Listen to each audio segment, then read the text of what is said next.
Book Eighth, Chapter 1 of The Ambassadors, by Henry James. Strether rambled alone during these few days, the effect of the incident of the previous week having been to simplify in a marked fashion his mixed relations with Waymarsh.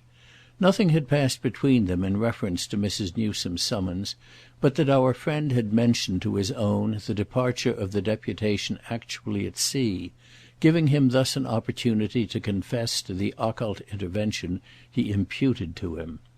Waymarsh, however, in the event, confessed to nothing, and though this falsified in some degree Strether's forecast, the latter amusedly saw in it the same depth of good conscience out of which the dear man's impertinence had originally sprung.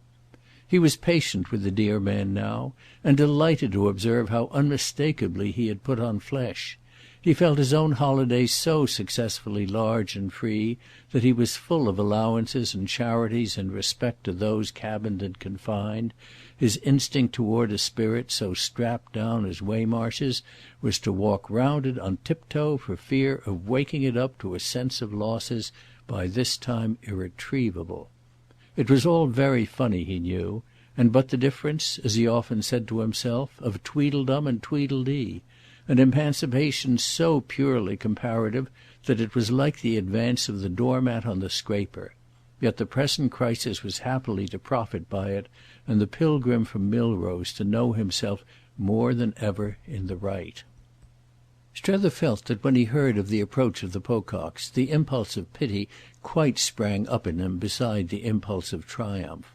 That was exactly why Waymarsh had looked at him with eyes in which the heat of justice was measured and shaded. He had looked very hard, as if affectionately sorry for the friend of 55, whose frivolity had had thus to be recorded, becoming, however, but obscurely sententious and leaving his companion to formulate a charge. It was in this general attitude that he had of late altogether taken refuge. With the drop of discussion they were solemnly, sadly superficial. Strether recognised in him the mere portentous ruination to which Miss Barrace had so good-humouredly described herself as assigning a corner of her salon.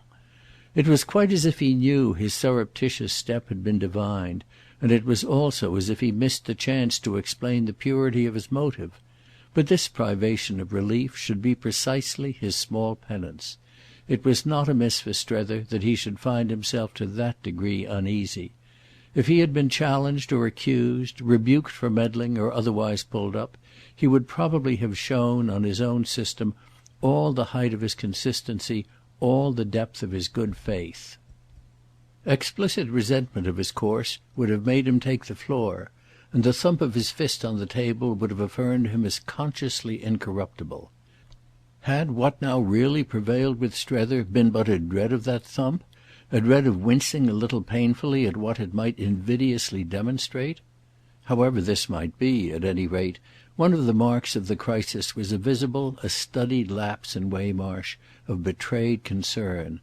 As if to make up to his comrade for the stroke by which he had played Providence, he now conspicuously ignored his movements, withdrew himself from the pretensions to share them, stiffened up his sensibility to neglect, and clasping his large empty hands and swinging his large restless foot, clearly looked to another quarter for justice.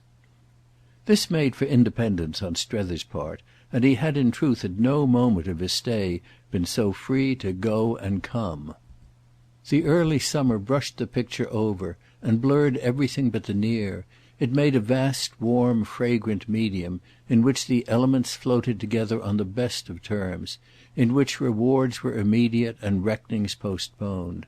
Chad was out of town again, for the first time since his visitor's first view of him. He had explained this necessity, without detail, yet also without embarrassment. The circumstance was one of those which, in the young man's life, testified to the variety of his ties. Strether wasn't otherwise concerned with it than for its so testifying, a pleasant multitudinous image in which he took comfort. He took comfort, by the same stroke, in the swing of Chad's pendulum back from that other swing, the sharp jerk towards Woollett, so stayed by his own hand. He had the entertainment of thinking that if he had for that moment stopped the clock it was to promote the next minute this still livelier motion. He himself did what he hadn't done before. He took 2 or 3 times whole days off, irrespective of others, of 2 or 3 taken with Miss Gostrey, 2 or 3 taken with little Bilham.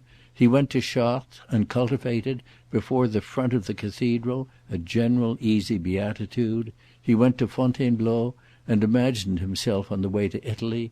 He went to Rouen with a little handbag and inordinately spent the night. One afternoon he did something quite different. Finding himself in the neighbourhood of a fine old house across the river, he passed under the great arch of its doorway and asked at the porter's lodge for Madame de Vionnet. He had already hovered more than once about that possibility, been aware of it, in the course of ostensible strolls, as lurking but round the corner. Only it had perversely happened, after his morning in Notre Dame, that his consistency, as he considered and intended it, had come back to him, whereby he had reflected that the encounter in question had been none of his making, clinging again intensely to the strength of his position, which was precisely that there was nothing in it for himself. From the moment he actively pursued the charming associate of his adventure, from that moment his position weakened, for he was then acting in an interested way. It was only within a few days that he had fixed himself a limit. He promised himself his consistency should end with Sarah's arrival. It was arguing correctly to feel the title to a free hand conferred on him by this event. If he wasn't to be let alone he should be merely a dupe to act with delicacy. If he wasn't to be trusted he could at least take his ease. If he was to be placed under control he gained leave to try what his position might agreeably give him. An ideal rigour would perhaps postpone the trial till after the Pococks had shown their spirit, and it was to an ideal rigour that he had quite promised himself to conform. Suddenly, however, on this particular day he felt a particular fear, under which everything collapsed. He knew abruptly that he was afraid of himself, and yet not in relation to the effect on his sensibilities of another hour of Madame de Vionnet.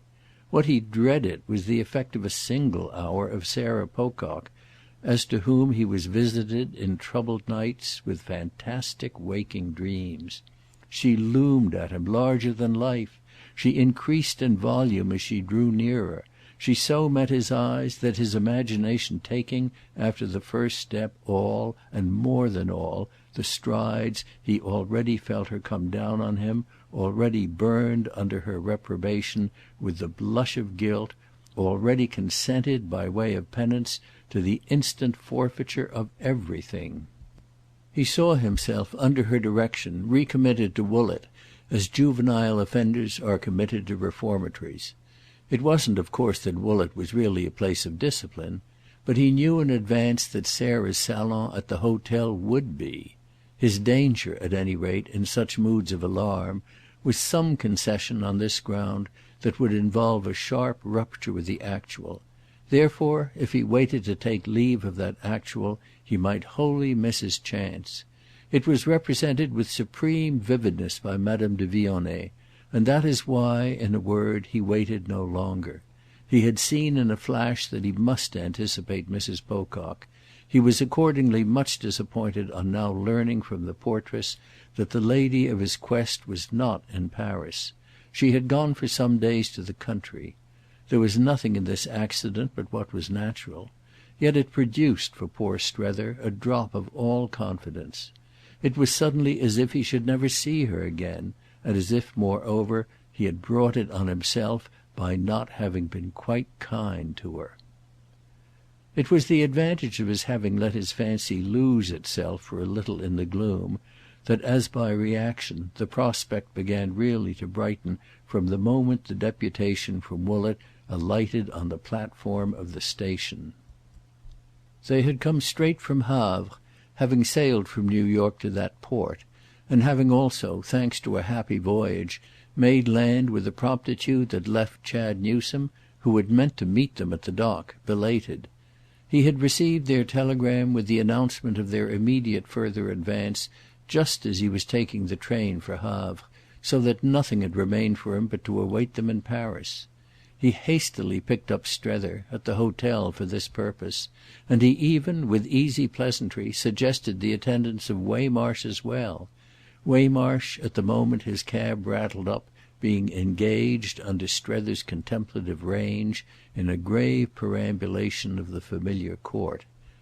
Waymarsh had learned from his companion, who had already had a note, delivered by hand, from Chad, that the Pococks were due, and had ambiguously, though, as always, impressively, glowered at him over the circumstance, carrying himself in a manner in which Strether was now expert enough to recognise his uncertainty, in the premises as to the best tone.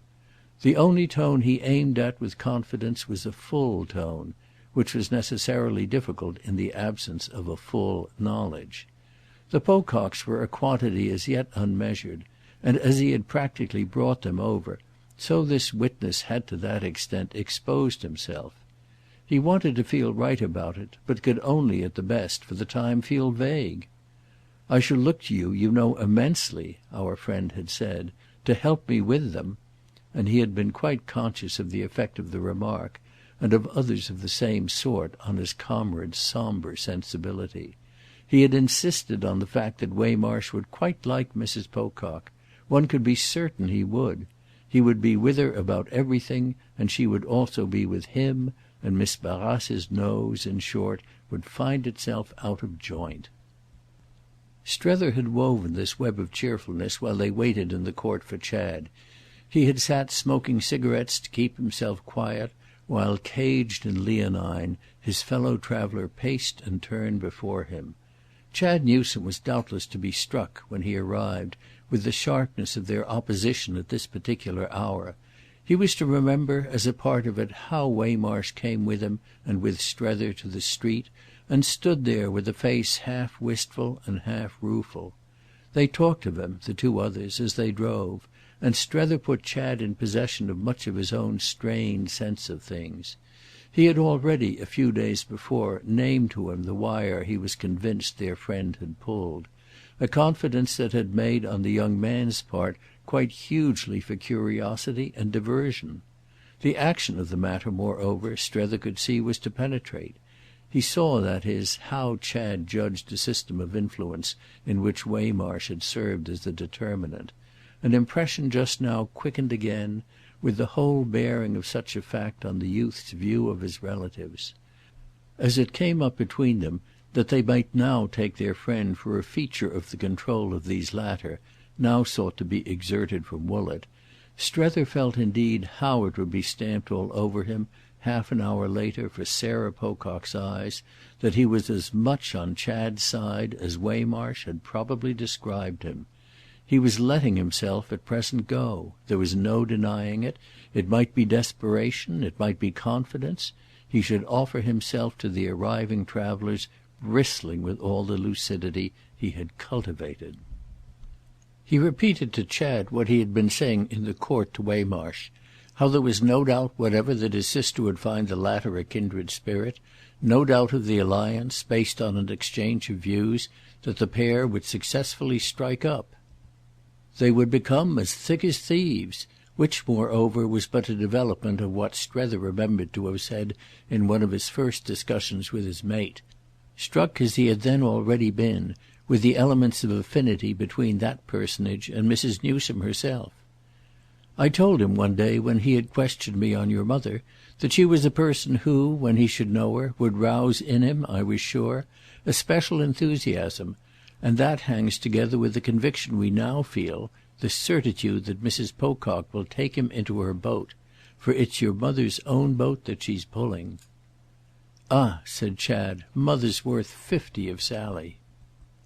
"1,000. But when you presently meet her, all the same you'll be meeting your mother's representative, just as I shall. I feel like the outgoing ambassador," said Strether, doing honour to his appointed successor. A moment after speaking as he had just done, he felt he had inadvertently rather cheapened Mrs. Newsome to her son, an impression audibly reflected, as at first seen, in Chad's prompt protest. He had recently rather failed of apprehension of the young man's attitude and temper, remaining principally conscious of how little worry, at the worst, he wasted, and he studied him at this critical hour with renewed interest. Chad had done exactly what he had promised him a fortnight previous, had accepted without another question his plea for delay. He was waiting cheerfully and handsomely, but also inscrutably and with a slight increase perhaps of the hardness originally involved in his acquired high polish.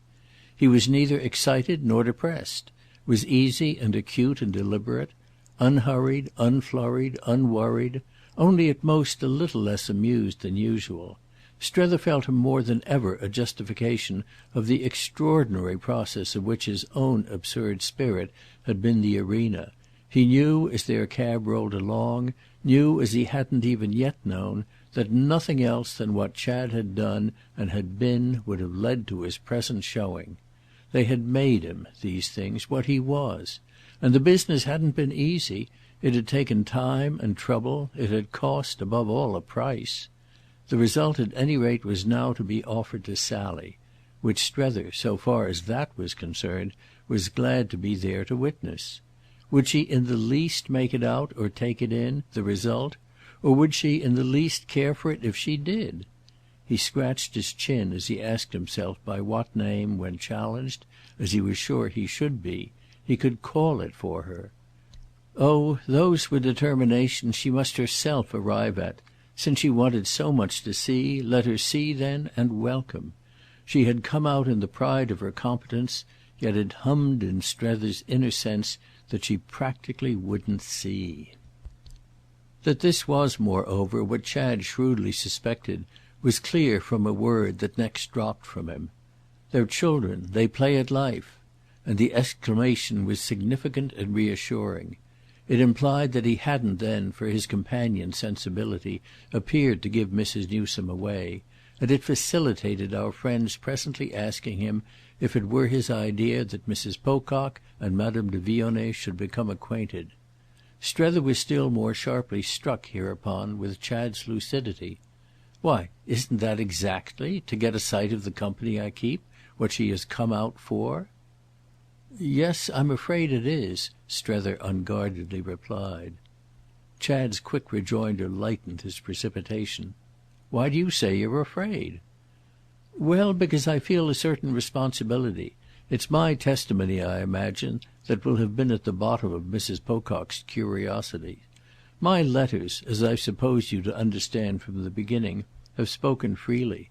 I've certainly said my little say about Madame de Vionnet." All that, for Chad, was beautifully obvious. "Yes, but you've only spoken handsomely." "Never more handsomely of any woman. But it's just that tone." "That tone," said Chad, "that has fetched her? I dare say, but I've no quarrel with you about it.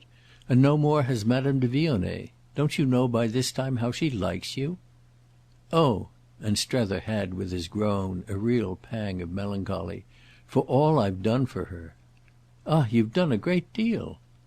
Chad's urbanity fairly shamed him, and he was at this moment absolutely impatient to see the face Sarah Pocock would present to a sort of thing, as he synthetically phrased it to himself, with no adequate forecast of which, despite his admonitions, she would certainly arrive. "I've done this." "Well, this is all right. She likes," Chad comfortably remarked, "to be liked." It gave his companion a moment's thought. "And she's sure Mrs. Pocock will—" "No, I say that for you. She likes your liking her. It's so much, as it were," Chad laughed, "to the good. However, she doesn't despair of Sarah either, and is prepared on her own side to go to all lengths." "In the way of appreciation?" "Yes, and of everything else. In the way of general amiability, hospitality and welcome. She's under arms," Chad laughed again. "She's prepared."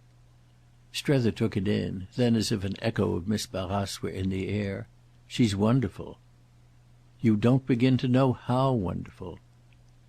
There was a depth in it, to Strether's ear, of confirmed luxury, almost a kind of unconscious insolence of proprietorship; but the effect of the glimpse was not at this moment to foster speculation. There was something so conclusive in so much graceful and generous assurance.